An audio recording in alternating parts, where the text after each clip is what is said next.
book.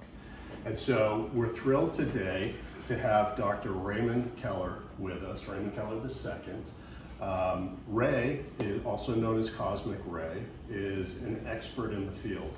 As testament to the numerous books that he has over here that you may want to check out at the end of this, and they're for sale.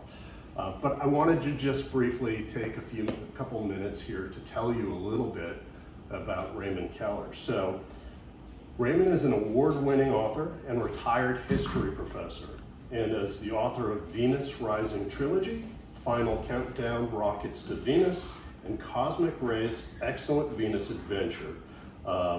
Dr. Keller's books explore various facets of conditions and life on Venus in many dimensions from a perspective of conspiracies, history, theosophy, ufology, and current events, especially space research. To date, Venus Rising, A Concise History of the Second Planet, won awards at the Southern California and London book festivals. Dr. Keller has lived and worked in 44 different countries and has been writing about UFOs and paranormal activity since 1967. He was the founder and director of the Outer Space International Research and Investigation Society of Hilmar, California, as well as the publisher and co-editor of the New Millennial Star, a monthly pre-internet tablet newspaper with a circulation of 7,500 copies. He received a doctorate degree from West Virginia University in 2011, focuses on various aspects of Basque settlement of Venezuela, and received his master's degree from the same institution in 2004 in foreign language with an emphasis on magic realism in Latin American literature. Ladies and gentlemen, Dr. Raymond Keller.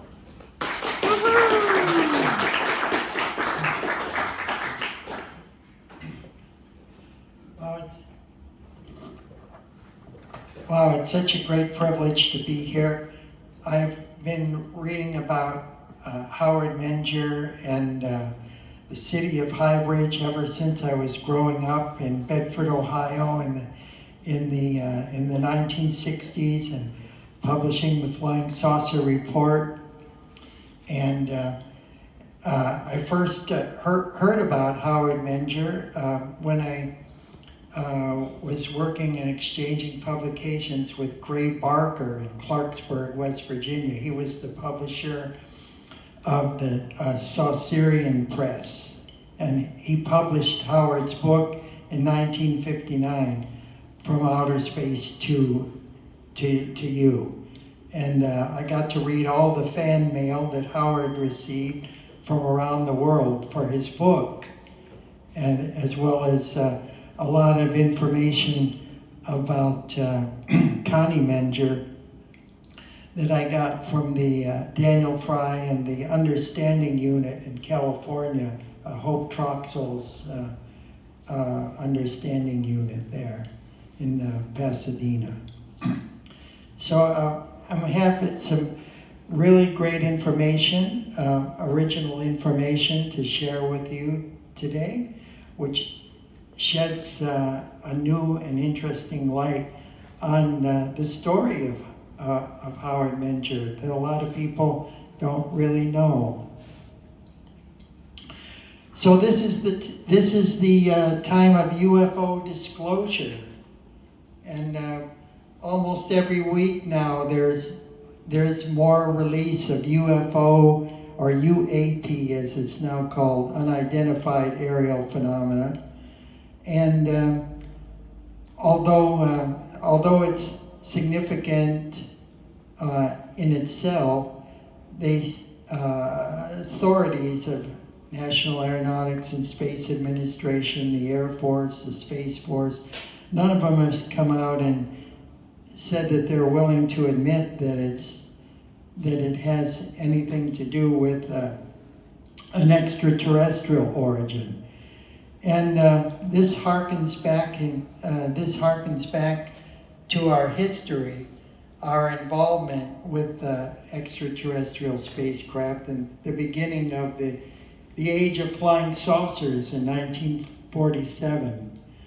And after the famous Roswell crash and then Kenneth Arnold's sighting of 9 dish-shaped objects flying in formation over Mount Rainier in Washington State that he said looked like saucers skipping across water. 1947, the Air Force initiated Project Sign, which was to investigate flying saucers, as they were called back then. And on the 16th of January 1949, they issued a report that said, well, there's certainly a technology behind flying saucers. We're not ready to admit that it has anything to do with extraterrestrial spacecraft. And this is the same thing that was reiterated on the 25th of June of 2021, when the congressional hearings about UAP first began, and then all the way to the present time. And so there really hasn't been much of a disclosure in that regard. But we know from the Keller probe that's gone into deep space and analyzed the light from various stars and the eclipsing of distant stars by planets along their particular planes of the ecliptic, that we've discovered 15,000 other exoplanets, planets beyond our solar system, of which some 10% they believe have very much Earth-like conditions, Earth-like planets. So even if even if we were considering only Earth-like planets as being able to sustain life, and which I believe that really life can evolve to adapt under any planetary conditions. But let's just say that it is limited to 10%. That's still 1,500 planets that could potentially harbor an intelligent life very similar to right here on Earth. So I see no reason not to believe that spacecraft are visiting our planet from other planets in the universe. The universe is a very big place. And when I saw the Disclosure movie, the Steven Spielberg, that was released on the 12th of June, it only had one type of alien, and there are many different kinds of aliens. Paul Hellyer, the defense minister from Canada during the Pearson administration there from 1963 to 1968, worked with a lot of NATO personnel. And he said that he knew for a fact that there were at least 80 species of extraterrestrials that were working here on the Earth. So the only thing that the Disclosure movie dealt with were the grays that allegedly come from the Zeta Reticuli star system. And I don't see it that way. I think that Paul Hellyer was correct. Haim Eshed, the Israeli Space Authority, who put up 20 satellites for Israel, he said he knows for a fact that political authorities in the United States and other countries are working behind the scenes with scientists from other planets, from a confederation of planets, of vast alliances. There are probably many alliances and star groupings out there. And really, when you really think about Disclosure, and you think about the early days of the age of flying saucers and people like George Adamski and Howard Menger, who are the real experts when it comes to to UFOs. It's got to be the experiencers themselves. They're the real experts. And so to that extent, polls have been taken.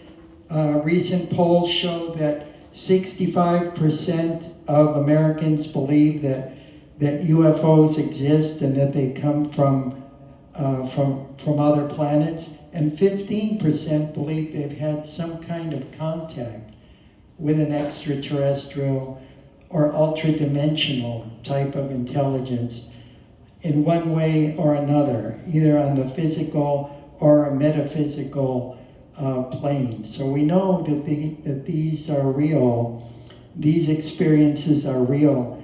And if you translate 15% of 300 million Americans, that means that 45 million Americans have had extraterrestrial contact of some kind or another. So who is the disclosure? We're the disclosure.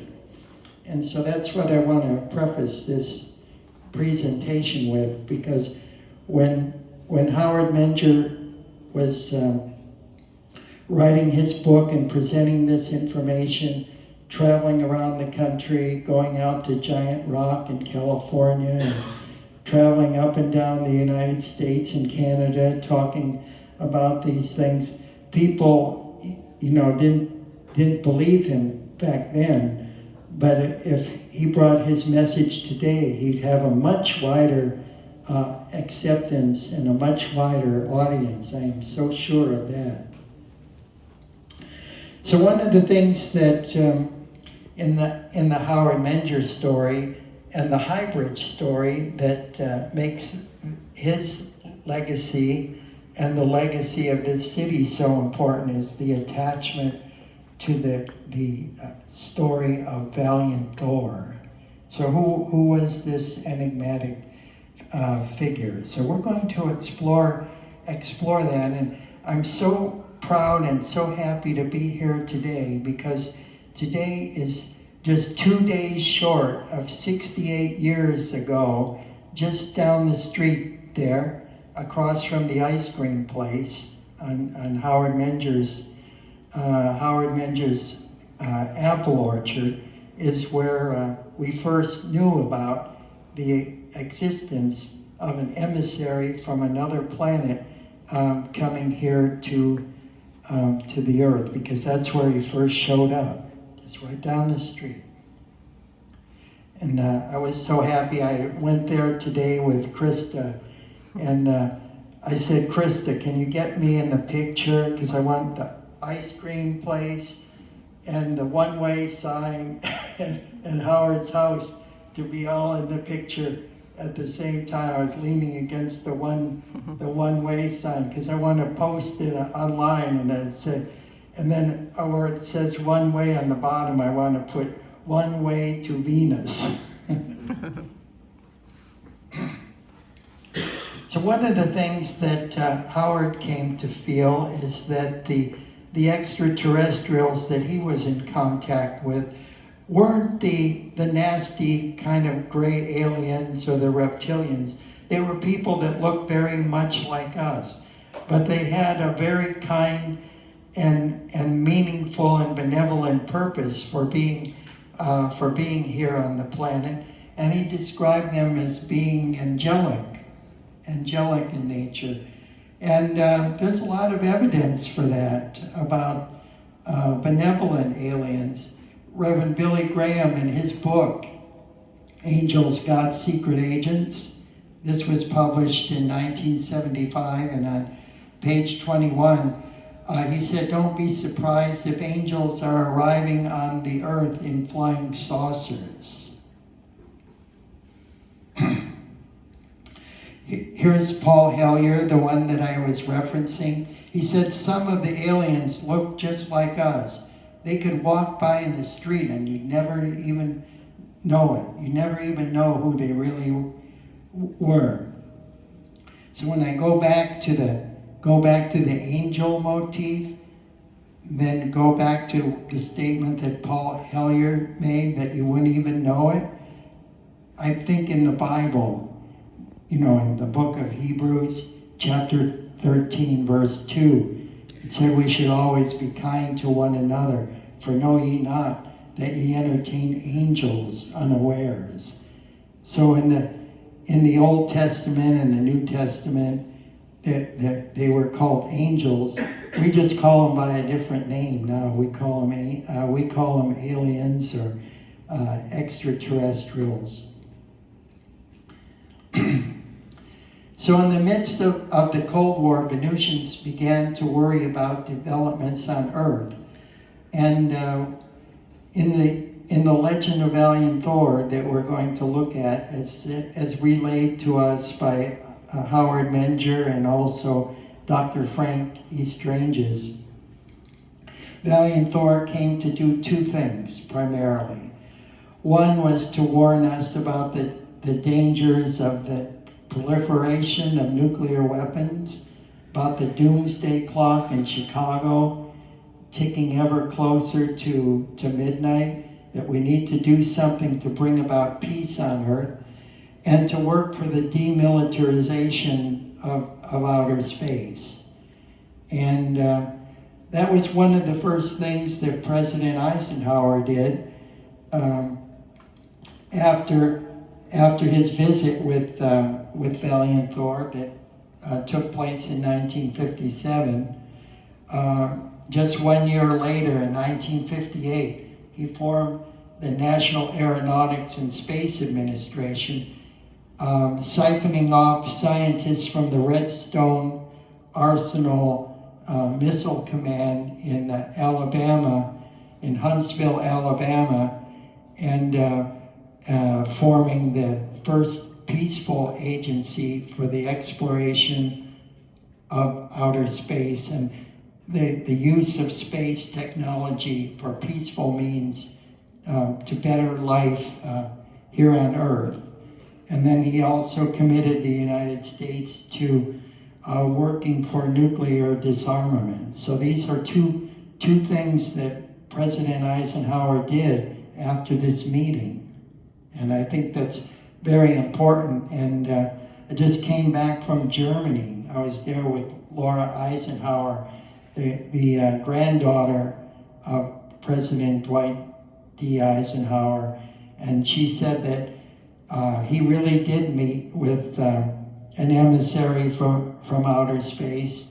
And that was what this emissary had urged him to do. And he succeeded with the demilitarization of space, with the creation of NASA, but it took until 1966 in the Johnson administration for the Nuclear Non-Proliferation Pact to be signed, but it was signed. So these were two important things that were accomplished.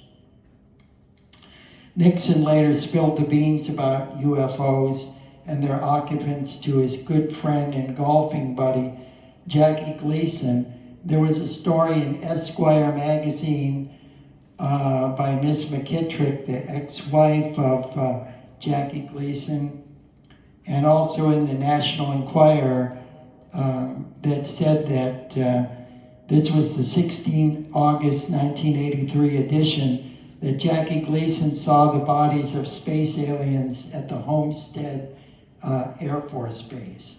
This is a real story. And I found that a lot of stories in the so-called tabloid press, the National Enquirer and so forth, were really happened, that they really occurred. And I know because I was in one of them, in one of the articles in the National Enquirer.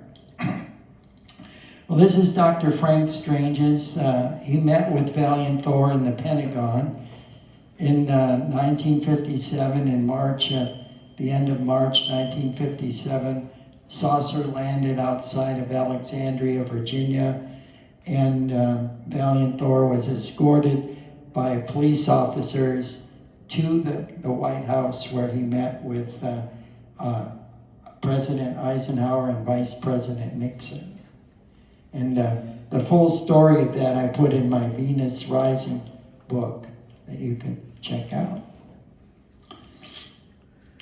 This is an artist's conception. Like Howard Menger and other contactees like George Adamski described the ships, and they said that there were the huge carrier ships or mother ships, and that they could usually hold about 24 scout craft or ventlas. And the smaller craft will go about 50 feet across, and they have condensing spheres on the bottom of them. These are accumulators, and they gather energy from the electromagnetic field of the Earth itself. They don't have to generate their own power. They just glide along these lines of electromagnetic force when they're in the Earth's atmosphere or when they're in the vicinity of the motherships. Then they can use the powerful magnetic field generated by the mothership to propel themselves and when they're ready to dock or deploy from the mothership. So as the editor of the Flying Saucer Report, I carried out extensive correspondence with Gray Barker, Otto Binder, Howard and Connie Menger, Dominic Lucchesi, August C. Roberts, and the Reverend Dr. Frankie Stranges, and many others involved in the Valiant Thor story. That's me in the 1969 edition of the National Enquirer, and I'm holding up back issues of this magazine that I published back then, the Flying Saucer Report. And so I traded publications and information with all these people and many more, including publications overseas like Flying Saucer Research Queensland and UFO Nachrichten in Germany.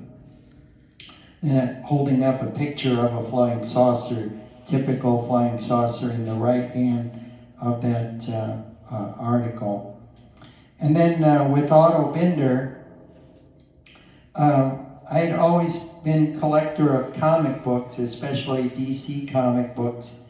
And I didn't know that one of the writers there was actually, one of the comic book writers was actually really big into ufology. Well, Otto Binder wrote 5 books about the extraterrestrial hybrid hypothesis, about humans and extraterrestrials interacting with one another, besides being the creator of Supergirl. So you could see that's my Supergirl collection there, and I'm holding up my prized comic book, which is the very first appearance of Supergirl, which was, that was in the May 1959 issue of Action Comics number 252.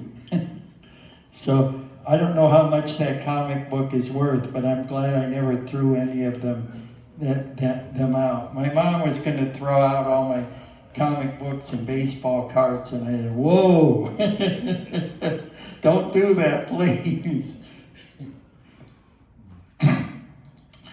So this is a tip-off to the memorable High Bridge, New Jersey Flying Saucer Club meeting.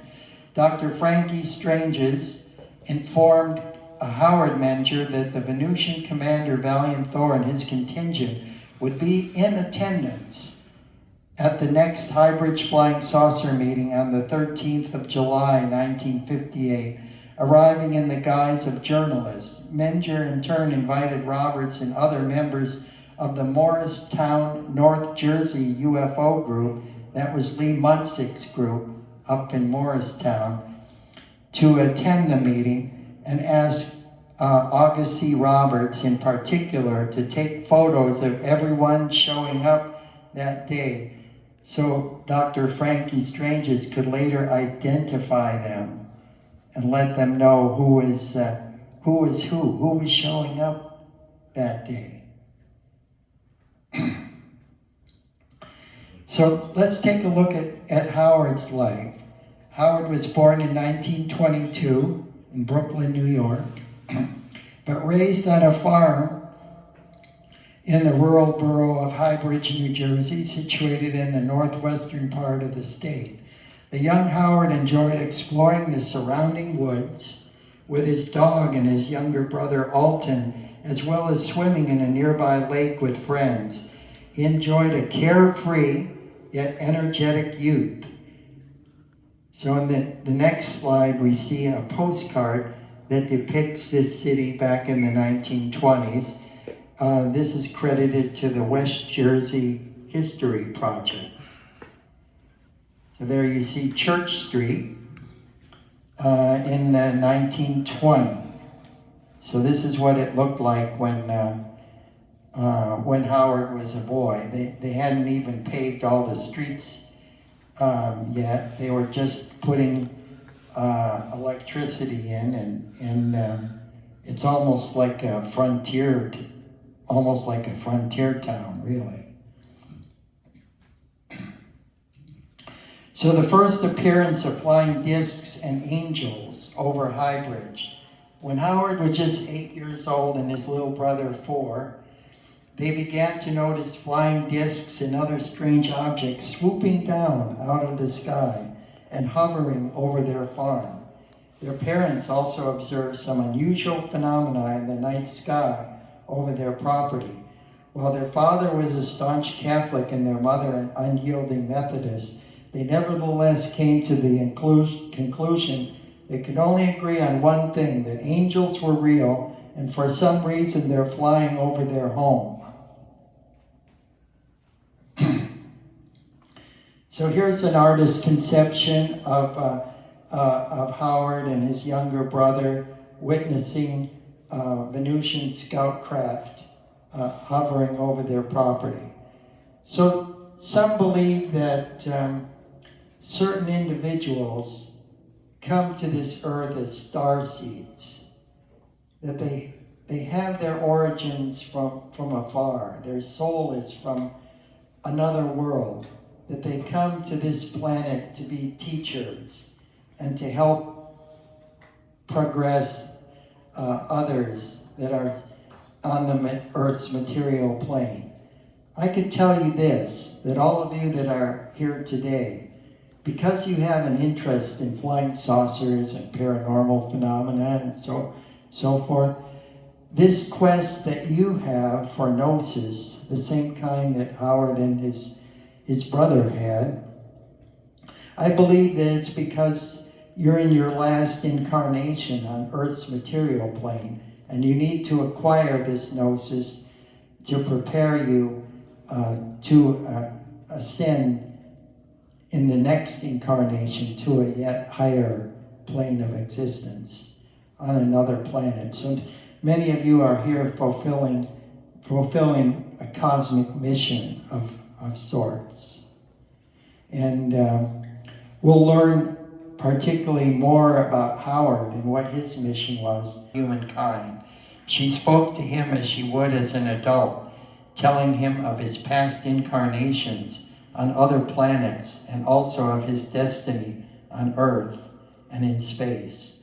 Howard sensed that pure love emanated from this angelic Venusian woman.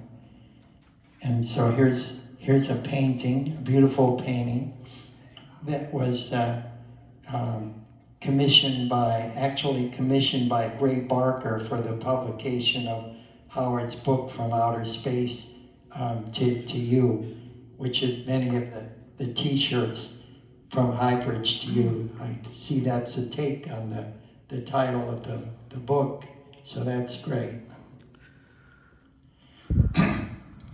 From Venus she came.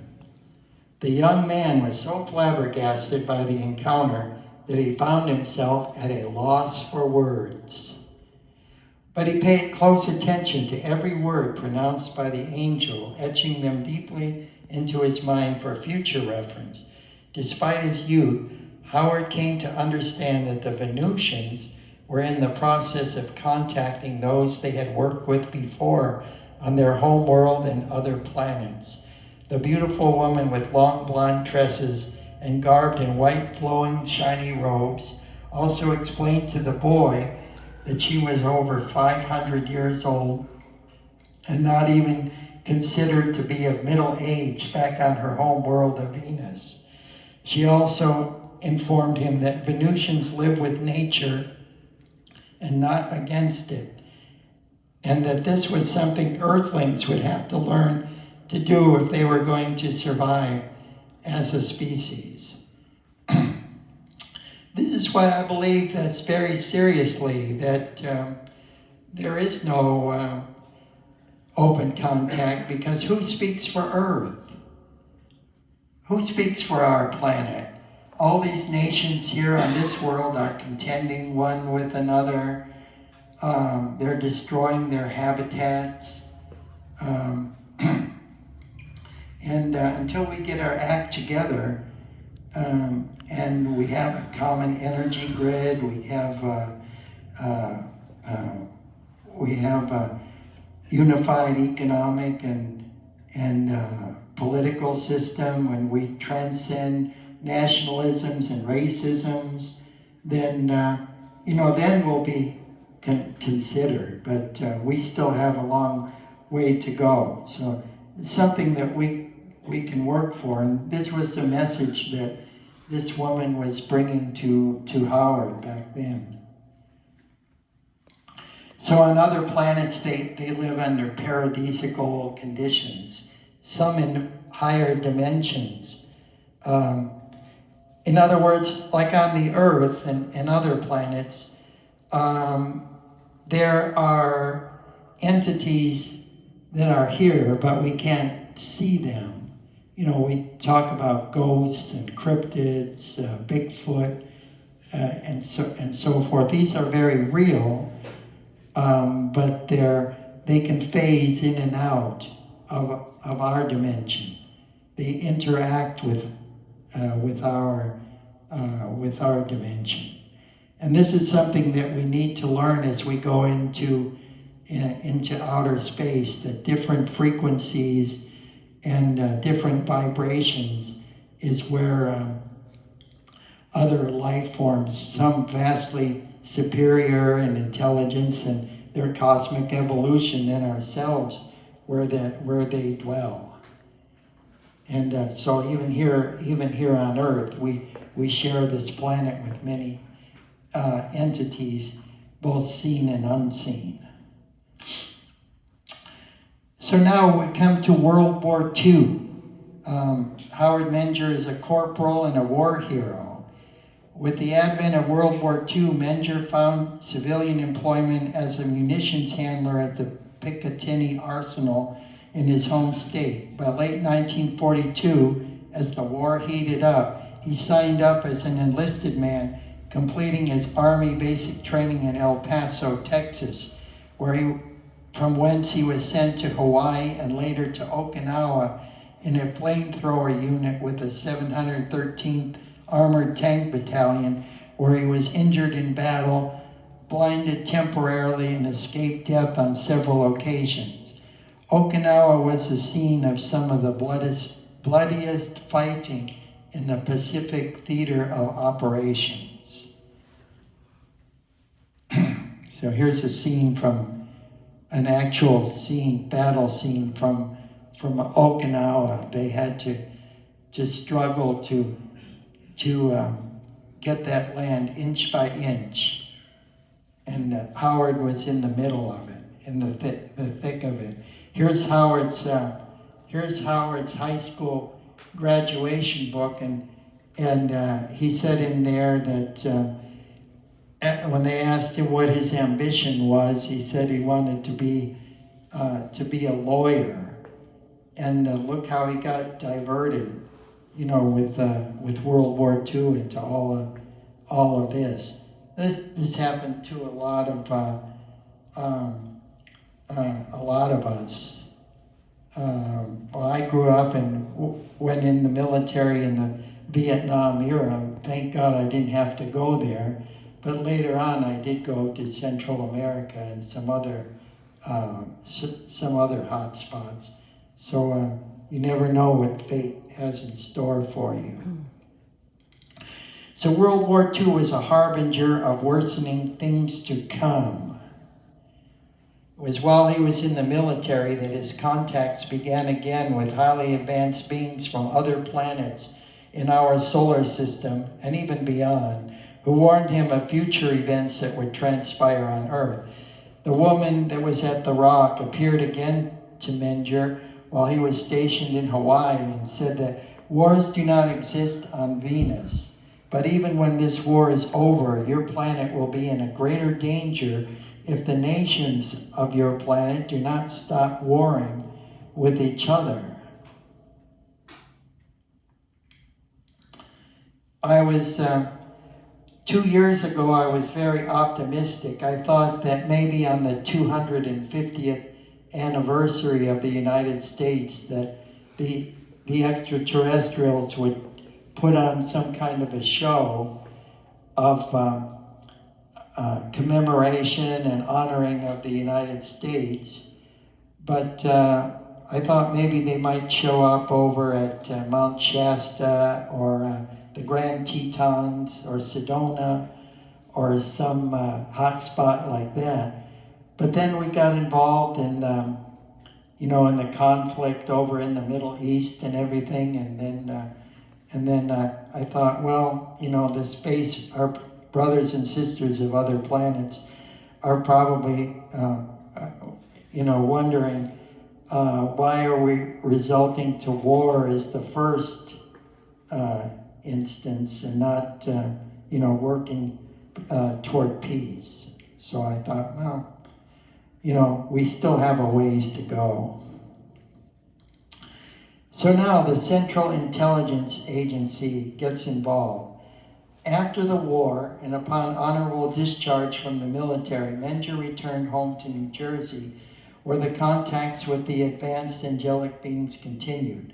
With extraterrestrial craft landing almost continuously on his farm in Highbridge, it comes as no surprise that he was contacted by agents of the then newly formed Central Intelligence Agency, whence he was assigned a top secret mission.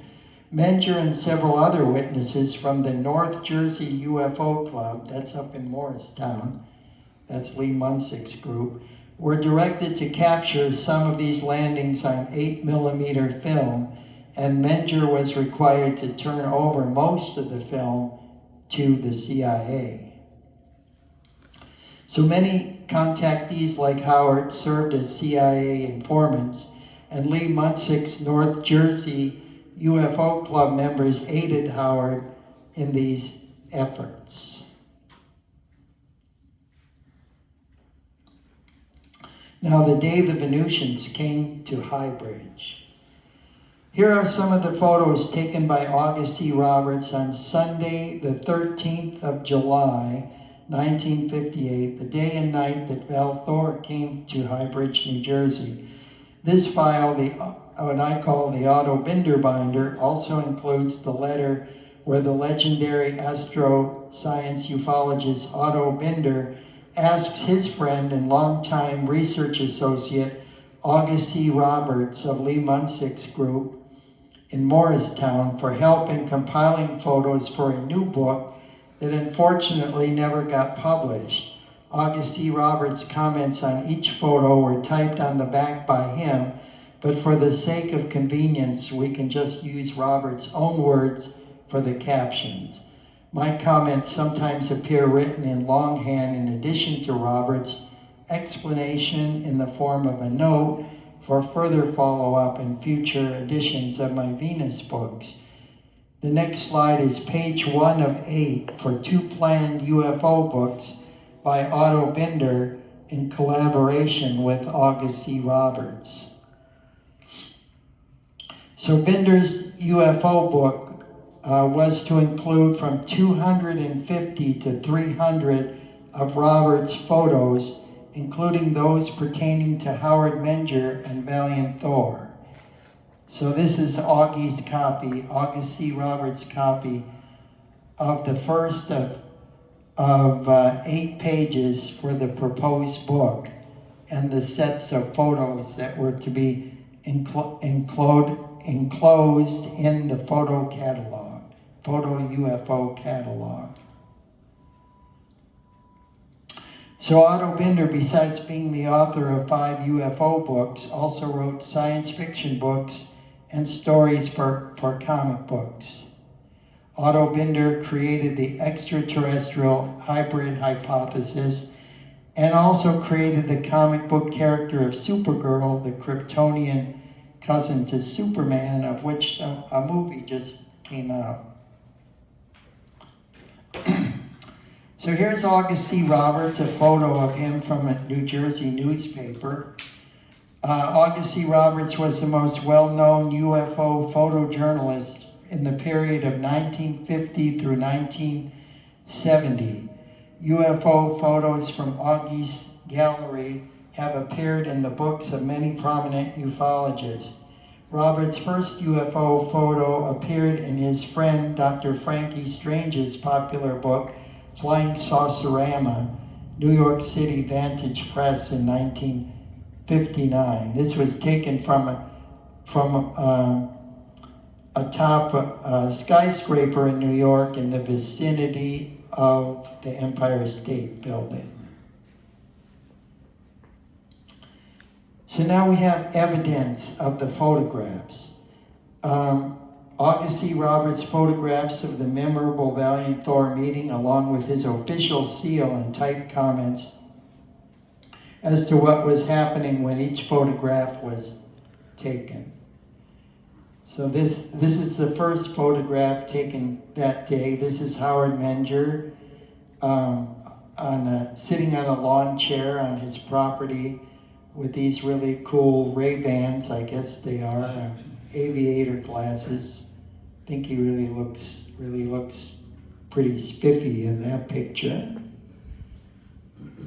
And he was talking to the people from the Morristown group that had assembled on his property that day, telling them about his experiences with the Venusians and other extraterrestrials. Let's see. This is August C. Roberts' official seal with his address. And he said, Howard Menger, photo is a large blow-up of a part of a negative. This is the only photo I have of Howard showing a close-up. And that was that one right there. Then this is Howard with his wife, Rose. And speaking to a group outside their home at High Bridge, New Jersey. This is another photo. These are the actual originals.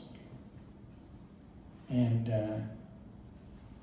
so Howard Menger and his wife Rose speaking to a group outside their home. Okay. This is one of the Tharp sisters. Mary Ann Tharp at the location where Howard claimed, as others in the group did, that a spaceman jumped over the bushes and fence a total of 15 feet across. Pretty incredible, really, that somebody can jump from a standing position 15 feet. Wow. That was among the contingent that was with Valiant Thor that day.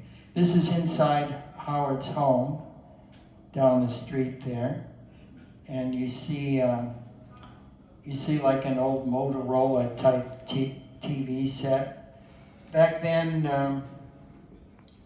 when I was growing up in the 50s and 60s, we had three channels to watch, you know. Now we have 3,000, and then there was always something to watch, and now it's pretty hard to find anything good to watch, even with so many channels. And that's in his house. This is a very sharp and clear picture here, and there we see again, out in the backyard. Part of a group came to hear Howard Menger speak of his contact flames at his home. Then a lot of people don't realize, but the meeting didn't last only a couple hours during the daylight. It went on into the night with a sky watch. There was a sky watch held that evening, and here's Rose with some of the children, adopted children. Howard Menger, his wife Rose, and youngest son. At this meeting, the son spoke to the group present, telling of the cigar type of spacecraft he spotted outside of his home in High Bridge. And there's always a Debbie Downer in the group. One guy was poo-pooing it and just saying, it wasn't a UFO, it was just a shooting star. You always have somebody that's going to be negative about it. But this is hardly anything that's just a shooting star. Here we see photos that Howard had taken close up of a Venusian disembarking from a scout craft earlier on the property. So in the one at the top of the pyramid there, you see the extraterrestrial, the silhouette. And then on the table, you see the small notebook. So August C. Roberts collected everything that he could find after the meeting. Howard put out these pictures for the people to look at, but he told them not to take any pictures of them. He wasn't ready to reveal these. They were going to go into a book. And but Augie snapped a picture of it anyway. So you see this scout craft coming in for a landing and then taking off in the individual frames, and the ET disembarking.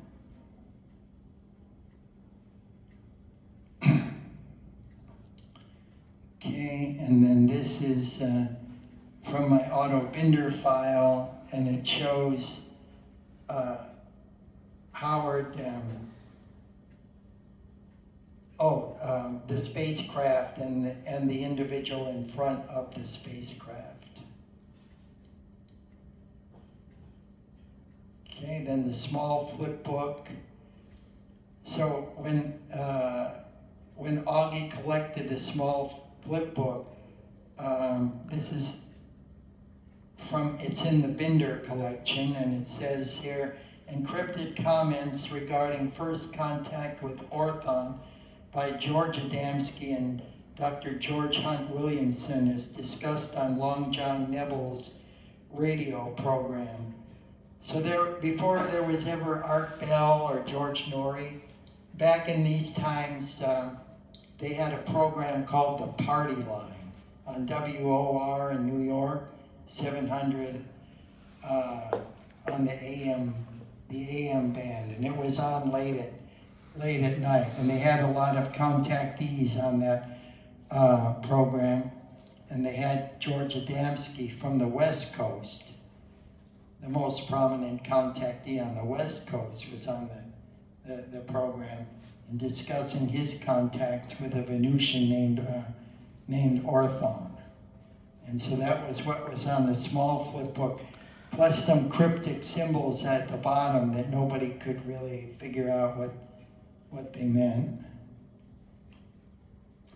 And then Valiant Thor marvels, note the question mark, how Williamson might think or publicly say that Orthon is a male, further cryptic writing punctuated to possibly indicate tongue click, that the aliens spoke with a kind of clicking language. According to Roberts and some others on the scene, Valiant Thor and the posse allegedly spoke briefly in a South African indigenous click language among themselves, which is very interesting.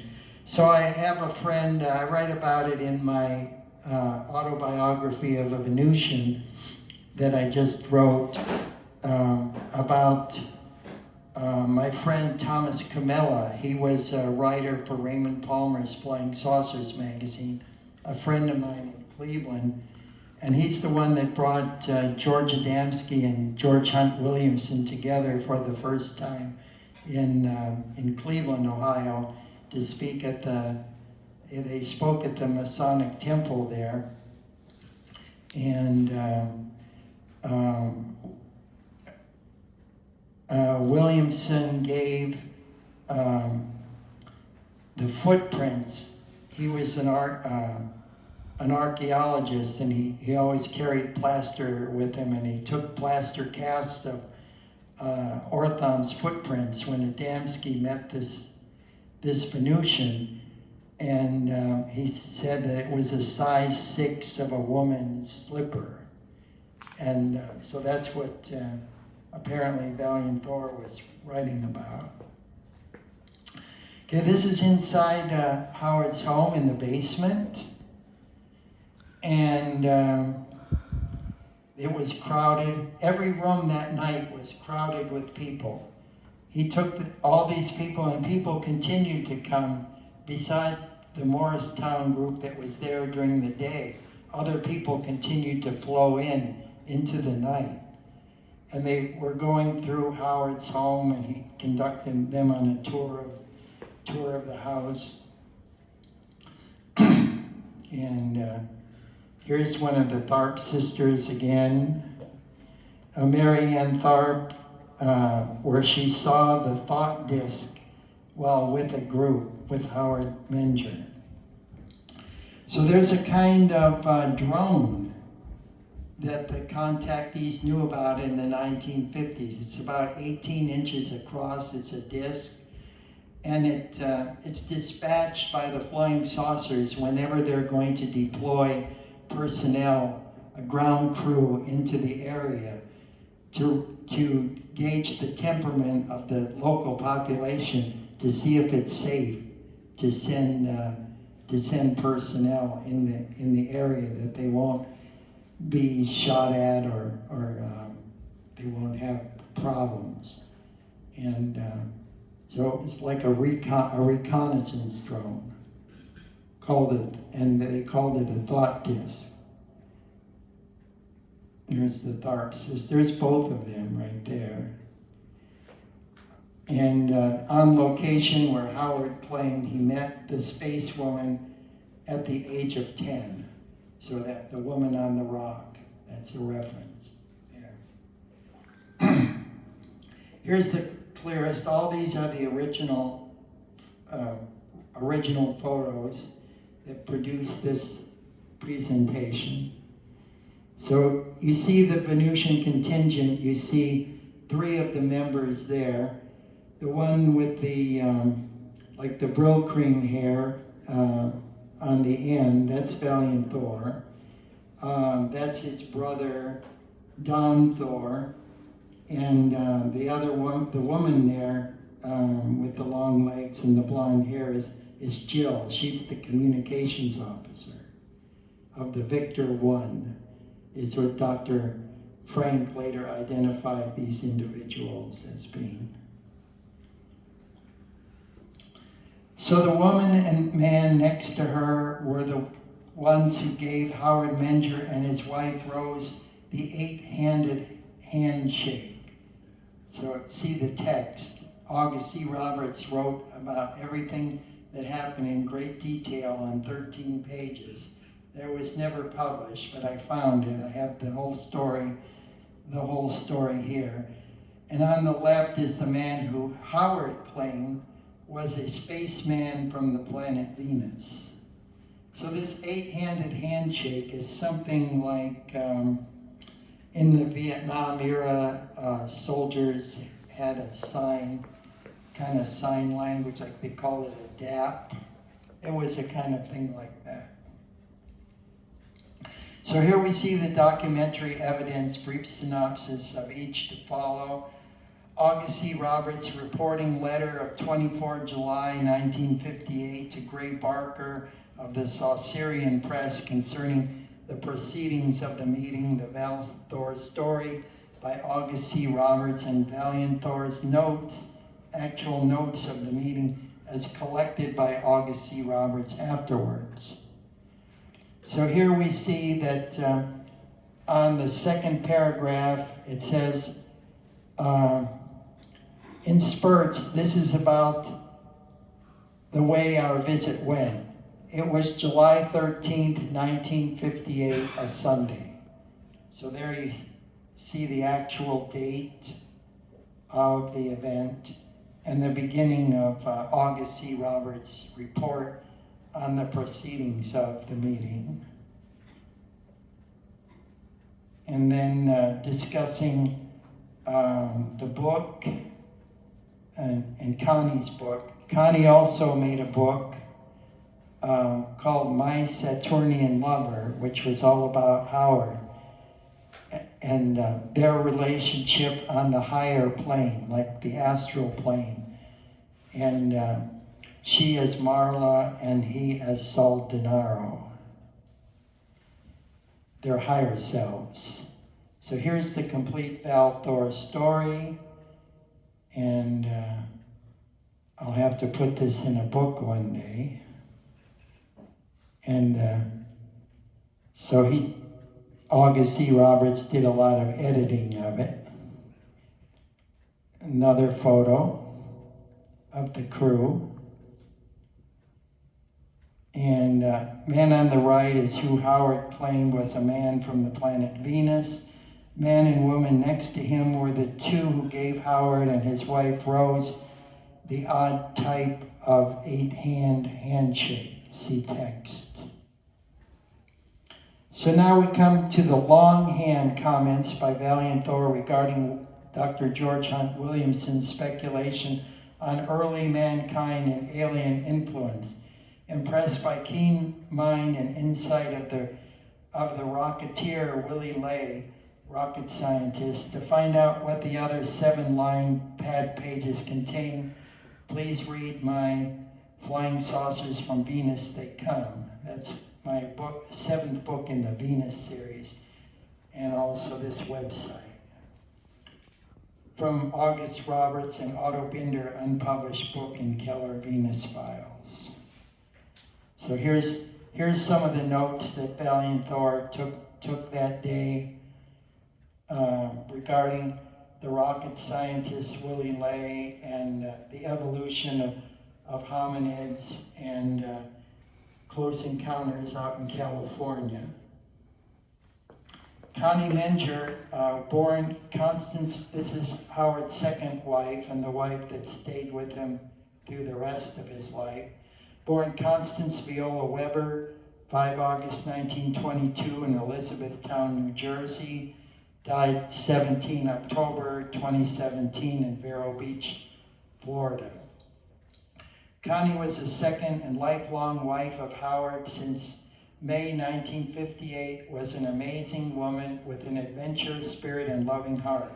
During her long life, she experienced the Great Depression, World War II, apple orchard farming, modeling for a famous Cuban sculptor, 2 marriages, the 1950s UFO craze, the tumultuous 1960s, authoring 5 books, traveling the world in the 1980s and 90s, which were held annually from 1954 through 1977. Howard and Connie were frequent speakers at these events.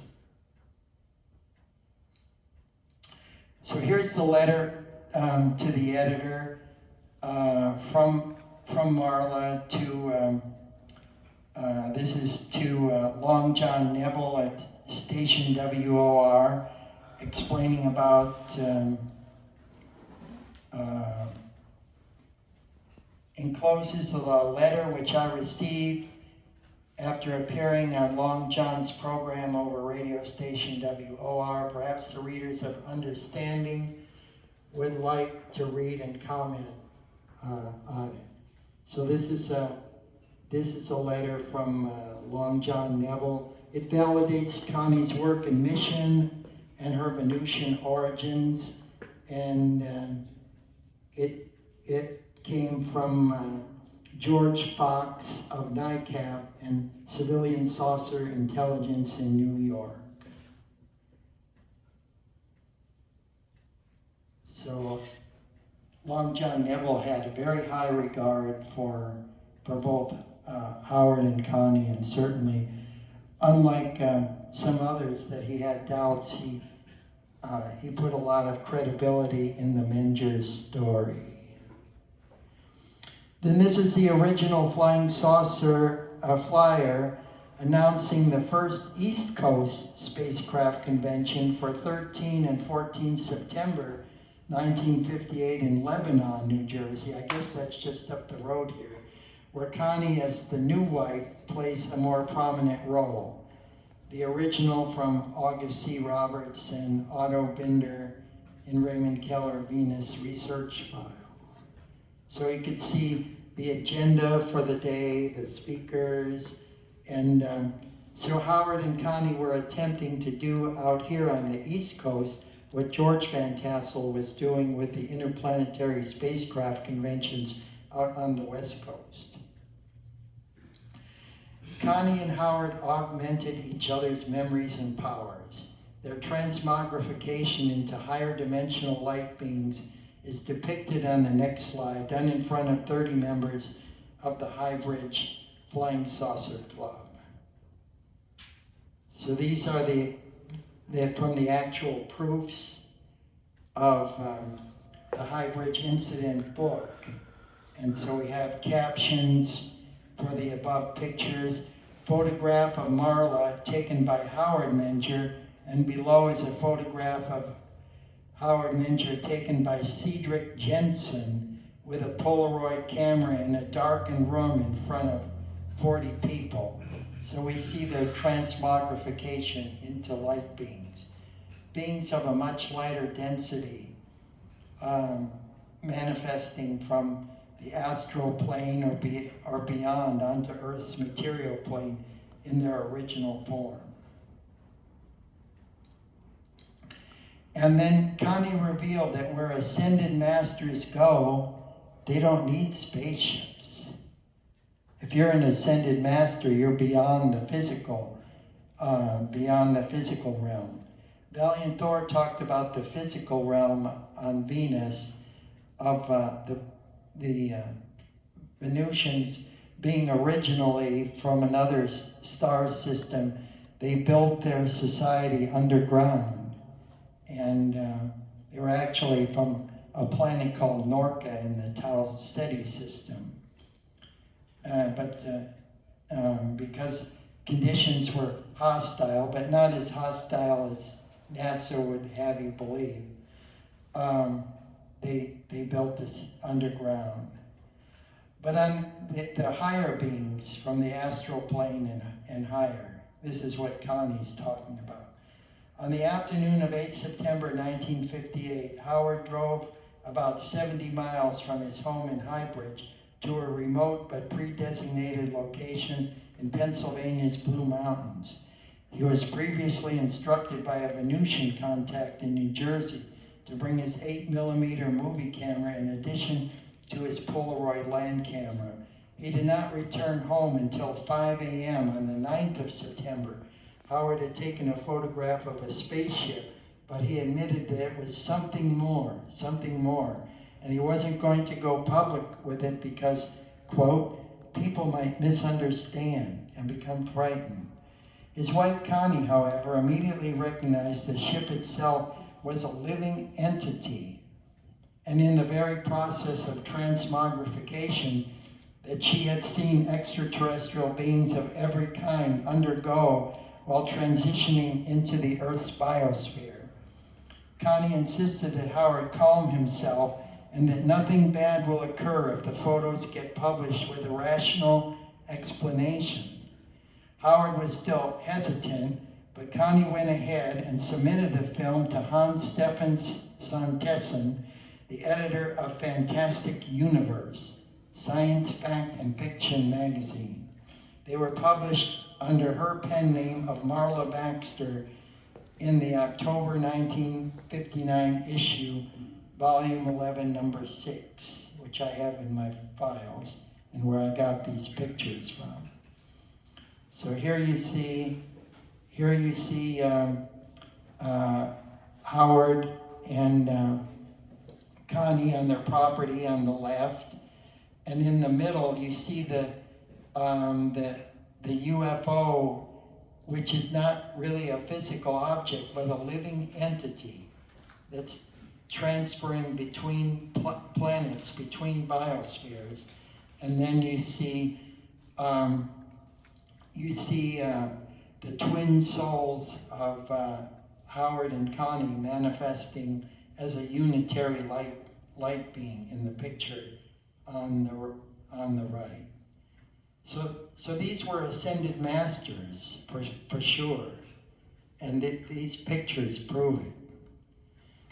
Howard's Saturnian spirit was captured by Connie's loving Venusian heart and beauty.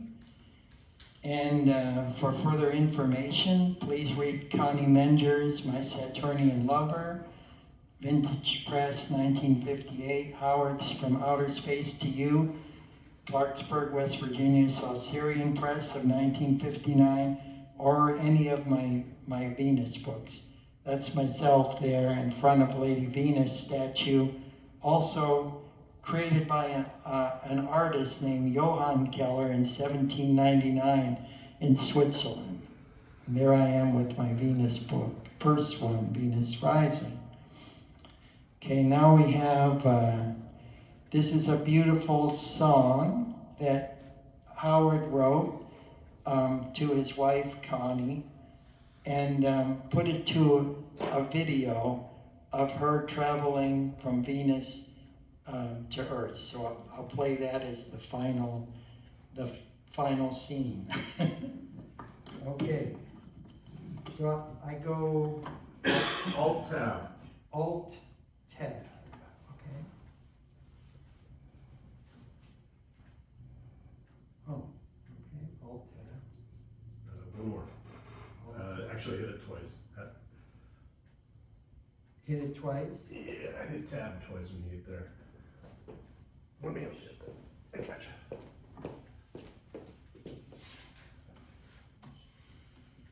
Oh, thank you. Howard played the piano and wrote beautiful music from outer space.